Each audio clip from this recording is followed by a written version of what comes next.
தோல்வியை சந்திக்காமல் இறுதி வரை வந்து தென்னாப்பிரிக்காவை வீழ்த்தி சாம்பியன் பட்டம் வென்ற இந்திய அணி T20 உலகக்கோப்பை தொடரில் கடந்து வந்த பாதையை தற்போது பார்க்கலாம். நடப்பு T20 உலகக்கோப்பை கிரிக்கெட் தொடர் லீக், சூப்பர் 8, அரையிறுதி, இறுதிப் போட்டி என்ற வடிவத்தில் நடத்தப்பட்டது. அந்த வகையில் 20 அணிகள் பங்கேற்றதில் 5 அணிகளாக 4 குரூப்கள் பிரிக்கப்பட்டன.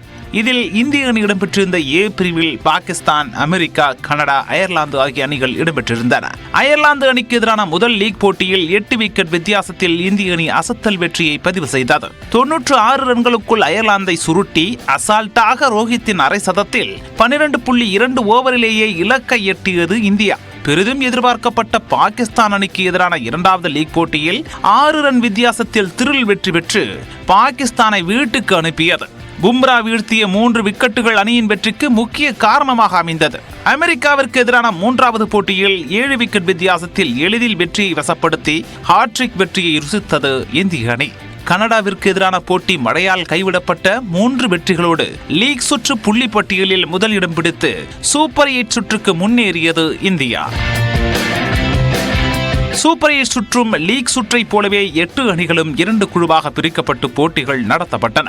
அதன் அடிப்படையில் இந்திய அணியுடன் ஆஸ்திரேலியா, ஆப்கானிஸ்தான், வங்கதேசம் என குரூப் 1இல் 3 அணிகள் சேர்ந்து கொள்ள 3ஐயும் அசால்ட்டாக வீழ்த்தி சூப்பர் 8 சுற்றிலும் முதலிடம் பிடித்தது இந்தியா. முதல் போட்டியில் ஆப்கானிஸ்தானை 47 ரன்கள் வித்தியாசத்திலும், இரண்டாவது போட்டியில் வங்கதேசத்தை 50 ரன்கள் வித்தியாசத்திலும் வீழ்த்தி அரையிறுதி வாய்ப்பை பிரகாசப்படுத்தியது. பலம் வாய்ந்த ஆஸ்திரேலியாவிற்கு எதிரான போட்டியில் 24 ரன்கள் வித்தியாசத்தில் வெற்றியை வசப்படுத்தி 2023 உலகக்கோப்பை ஃபைனல் தோல்விக்கு பழிதீர்த்ததுடன் மீண்டும் ஹாட்ரிக் வெற்றியை பதிவு செய்து அசத்தியது இந்தியா. ரோஹித்தின் 92 ரன்கள் ஆஸ்திரேலியாவை அரையிறுதிக்கு கூட முன்னேற விடாமல் நடைய கட்டச் செய்தது. லீக், சூப்பர் 8 என அனைத்திலும் வெற்றியை வசப்படுத்திய இந்தியா அரையிறுதியில் இங்கிலாந்தை ஊதி தள்ளியது.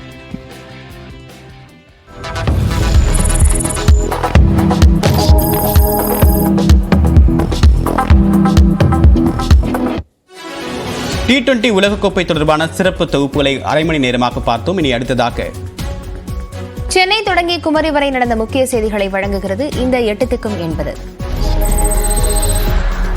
தருமபுரியில் கனமழை பெய்ததால் குளிர்ந்த சூழல் நிலவியது. நேற்று காலை முதல் தருமபுரி மாவட்டத்தில் வெயிலின் தாக்கம் அதிகமாக இருந்து வந்தது. தொடர்ந்து இரவு நேரத்தில் தருமபுரி நகர் மற்றும் அதன் சுற்றுவட்டார பகுதிகளில் திடீரென்று கனமழை பெய்தது.